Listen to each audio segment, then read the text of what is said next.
আলাইকুম। কাঠের ফার্নিচার কিভাবে বার্নিশ করবেন? কাঠের ফার্নিচার মূলত ডিজাইন মিস্ত্রি ডিজাইন করে দিবে, ফিটিং মিস্ত্রি ফিটিং করে দিবে। এরপরে যে ডিজাইন গুলো আছে ১২০ কাগজ অথবা ১০০ নম্বর কাগজ দিয়ে এই ডিজাইন গুলো ভালোভাবে ঘষে একদম ফিনিশিং করে নিতে হবে। এরপরে সাদা আস্তর দিয়ে বার্নিশ করতে হবে। সাদা আস্তর আপনি কিভাবে দিবেন?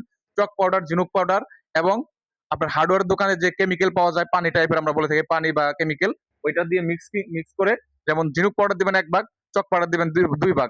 এই ৩ ভাগ মাল সুন্দরভাবে গুলে আপনার আস্তর দিবেন ডিজাইনের মধ্যে ব্রাশ দিয়ে, আর প্লেন দিবেন, প্লেন জায়গায় দিবেন কাপড়, মার্কিন কাপড় পাওয়া যায় হার্ডওয়্যার দোকান থেকে, ওগুলো কিনে নিয়ে এসে মার্কিন কাপড় দিয়ে ঘষে ঘুরিয়ে ঘুরিয়ে আস্তর দিবেন।